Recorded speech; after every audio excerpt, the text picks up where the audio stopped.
Hello, and welcome to Not in Your Head, Lesbian. So today, I am going to, in my long form, read from the Free Press. The Free Press, please subscribe to the Free Press. You can subscribe for free if you're poor like me. But here is what the Free Press recently on the 4th, I believe, or the 5th, published. An article by Jaime Reed, February 9th, 2023. Jaime Reed at home in Missouri is the picture we saw before. Right? Now, this is a lesbian. Well, she calls herself a queer woman. I'll call her a lesbian, who is in a relationship with a woman who believes she's a man, a trans woman. I'm sorry, trans man. It's so confusing. Be what you are, right? So read along with me. I thought I was saving trans kids. Now I'm blowing the whistle. There are more than 100 pediatric gender clinics across the U.S. I worked at one. What's happening to children is morally and medically appalling. I am a 42-year-old St. Louis native, a queer woman, and politically to the left of Bernie Sanders. My worldview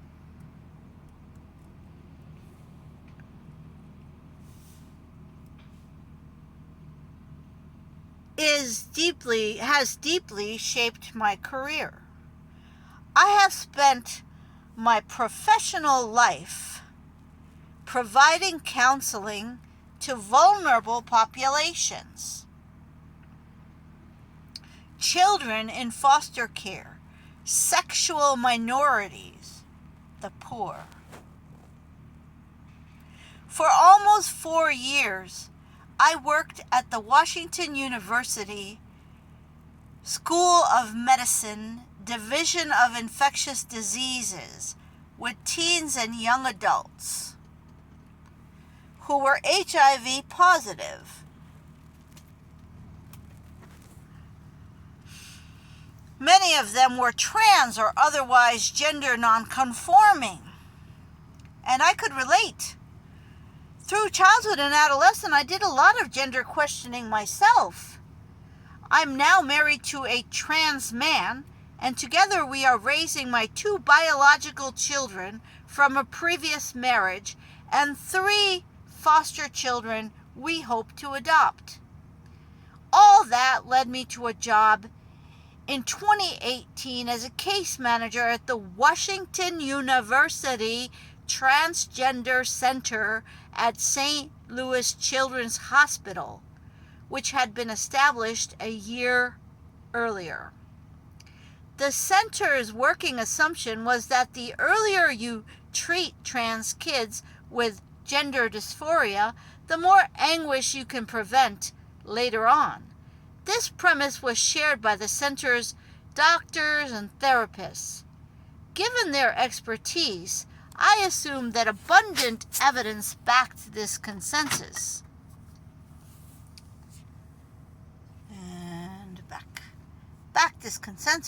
During the 4 years I worked at the clinic as a case manager, I was responsible for patient intake and oversight. Around 1,000 distressed young people came through our doors. The majority of them received hormone prescriptions that can have life-altering consequences, including sterility. I left the clinic in November last year because I could no longer participate in what was happening there. By the time I departed, I was certain the way the American medical system is treating these patients is the opposite of the promise we make to do no harm. Instead, we are permanently harming the vulnerable patients in our care. Today, I am speaking out. I am doing so knowing how toxic the public conversation is around this highly contentious issue, and the ways that my testimony might be misused. I am doing so knowing that I am putting myself at serious personal and professional risk. Almost everyone in my life advised me to keep my head down, but I could not in good conscience do so. Because what is happening to scores of children is far more important than my comfort. And what is happening to them is morally and medically appalling.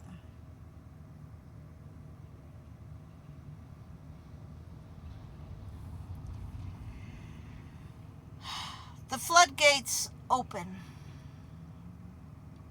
Soon after my arrival at the Transgender Center, I was struck by the lack of formal protocols for treatment. The center's physician co-directors were essentially the sole authority.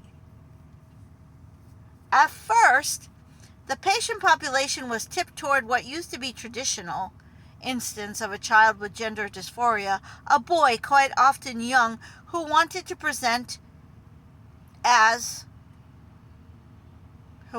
be a girl. Until 2015 or so, a very small number of these boys comprised the population of pediatric gender dysphoria cases. Then, across the Western world, there began a dramatic increase in a new population. Teenage girls, many with no previous history of gender distress, suddenly declared they were transgender and demanded immediate treatment with testosterone. I certainly saw this at the center. One of my jobs was to do intake for new patients and their family. When I started, there were probably 10 such calls a month. When I left, there were 50, and about 70% of the new patients were girls, sometimes clusters of girls from the same high school. This concerned me, but I didn't feel I was in a position to sound some kind of alarm back then. There was a team of about 8 of us, and only one other person brought up kinds of questions I had. Anyone who raised doubts ran the risk of being called a transphobe. Frequently, our patients declared they had disorders that no one believed they had. We had patients who said they had Tourette's syndrome, but they didn't. That they had a tic disorder, but they didn't. That they have multiple personalities, but they didn't. The doctors privately recognized these false self-diagnoses as a manifestation of social contagion. They even acknowledged that suicide has an element of social contagion. But when I said the clusters of girls streaming into our service looked as if their gender issues might be a manifestation of social contagion, the doctors said gender identity reflected something innate.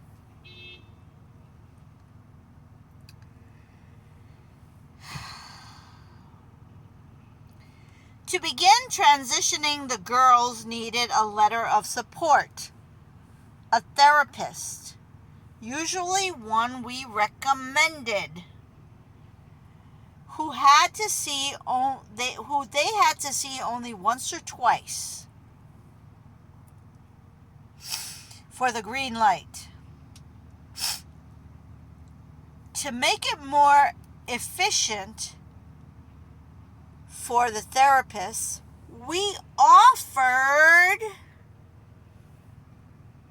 them a template for how to write a letter in support of transition.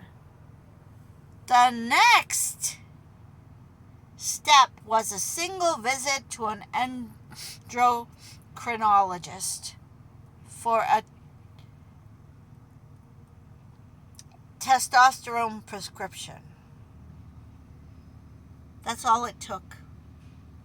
When a female takes testosterone, the profound and permanent effects of the hormone can be seen in a matter of months.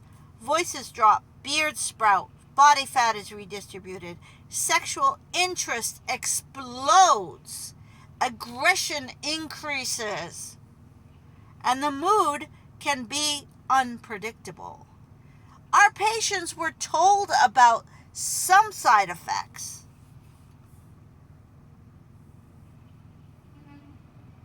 including sterility. But after working at the center, I came to believe that teenagers are simply not capable of fully grasping what it means to make the decision to become infertile while still a minor.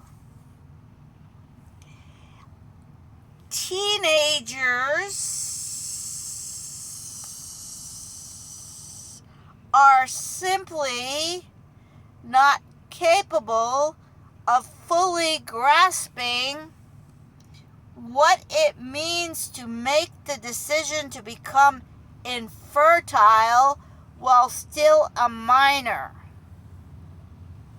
Side effects.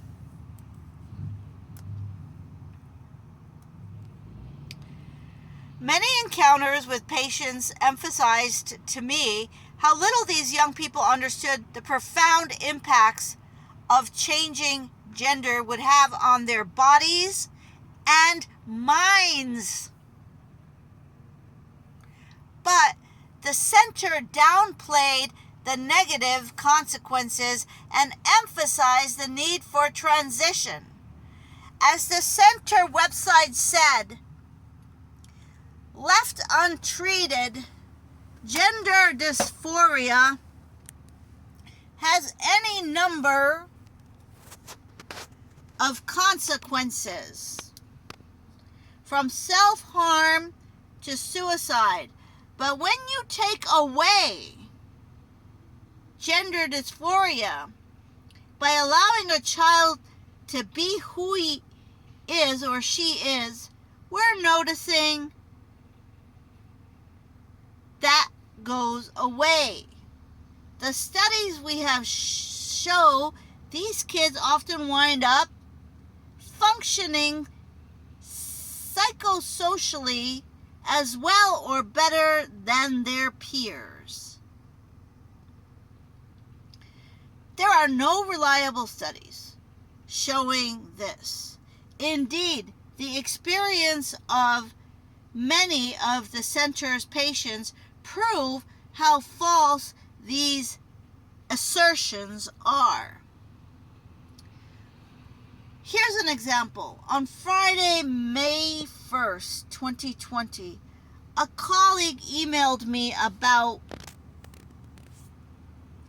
a 15-year-old male patient.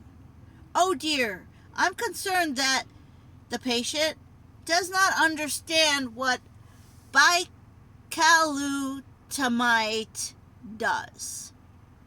I responded,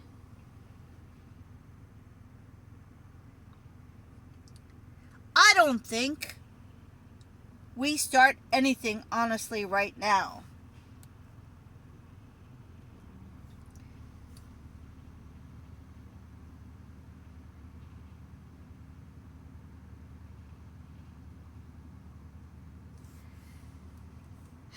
Bicalutamide is a medication used to treat metastatic prostate cancer.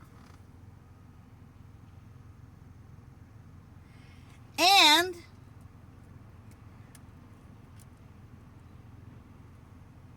one of its side effects is that it feminizes the bodies of men who take it, including the appearance of breasts.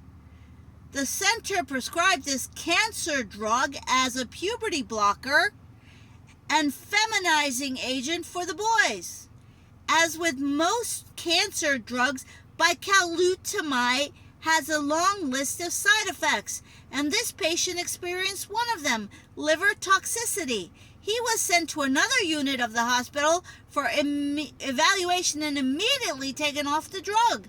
Afterward, his mother sent an electronic message to the transgender center saying that we were lucky her family was not the type to sue.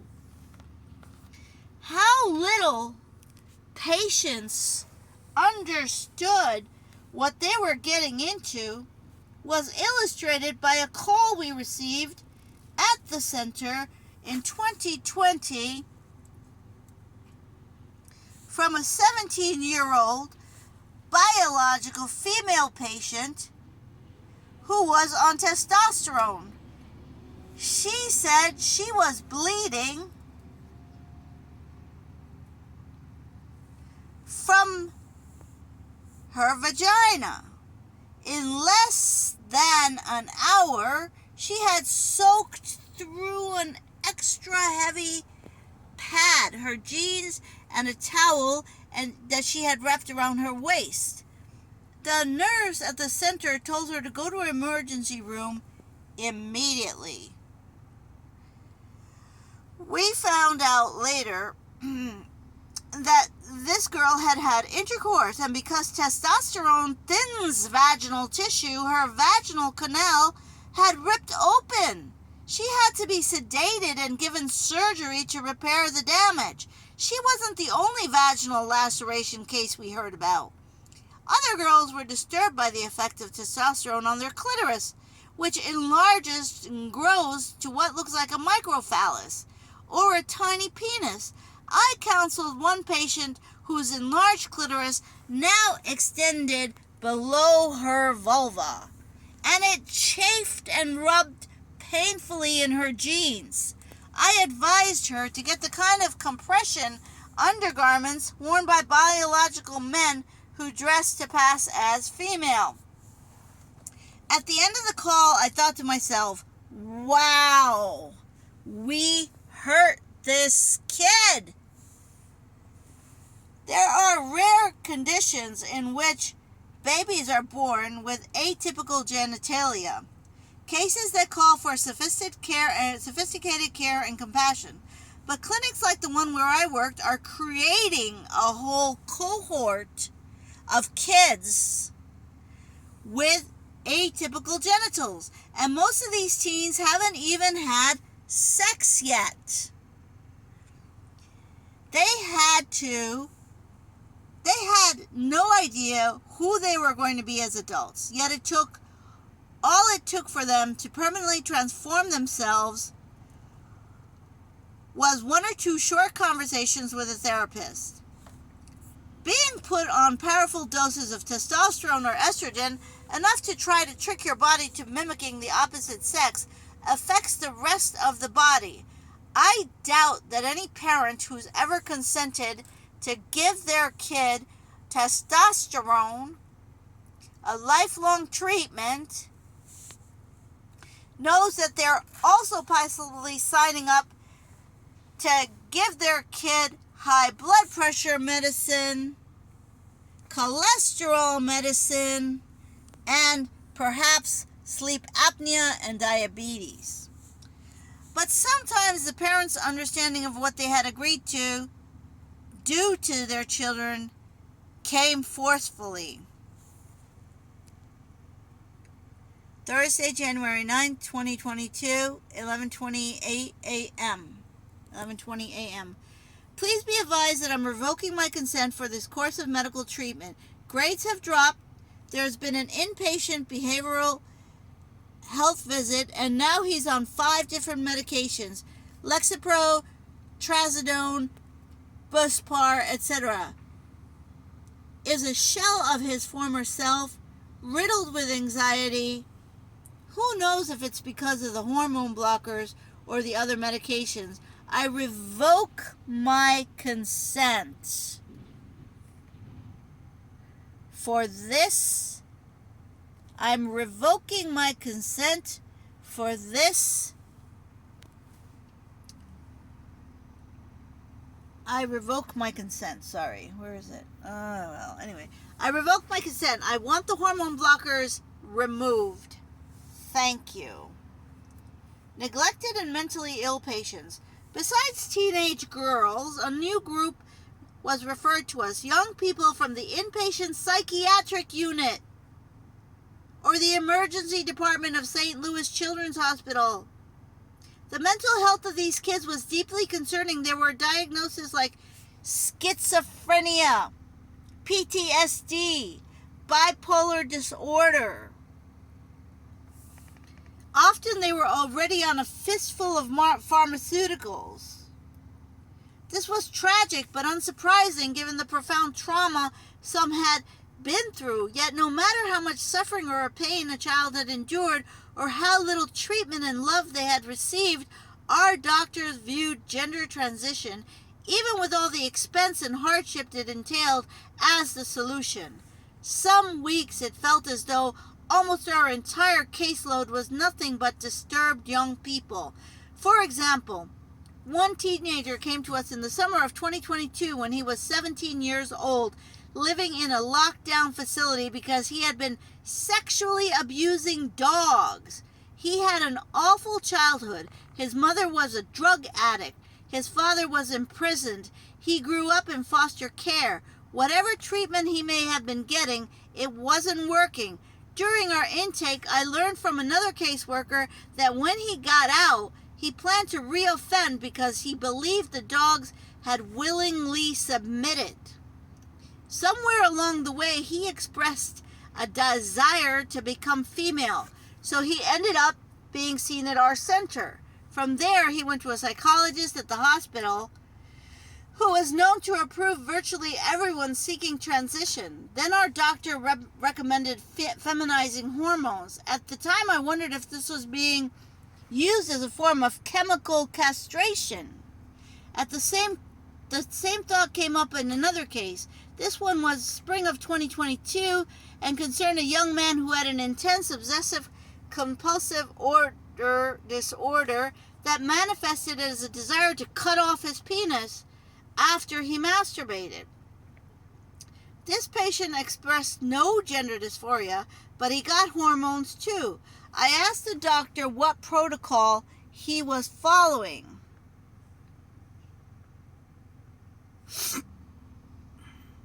But I never got a straight answer.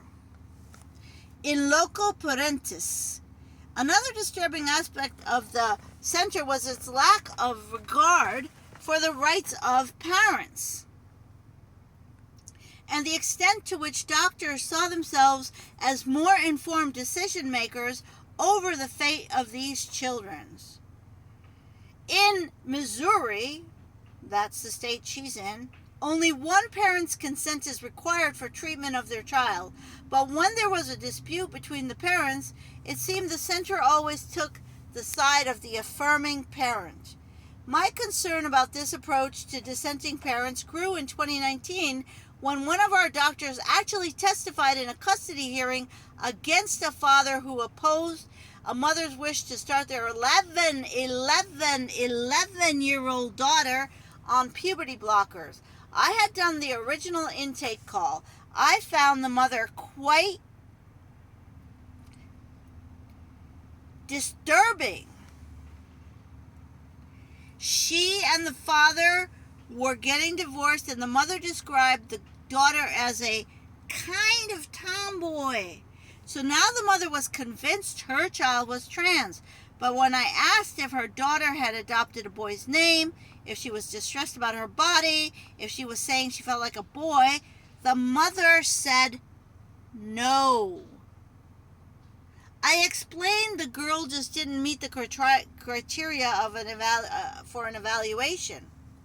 Then a month later, the mother called back and said her daughter now used a boy's name, was in distress about her body, and wanted to transition. This time the mom and daughter were given an appointment. Our providers decided the girl was trans and prescribed a puberty blocker to prevent her normal development. The father adamantly disagreed, and this was all coming from the mother, and a custody battle ensued. After hearing where our doctors testified in favor of transition, the judge sided with the mother. I want my breast back. Because I was the main intake person, I had the broadest perspective on our existing and prospective patients. In 2019, a new group of people appeared on my radar, desisters and detransitioners. 2019, 2 years later, or 1 year later than when she took the job. Desisters chose not to go through with the transition. Detransitioners are transgender people who decide to return to their birth gender. The one call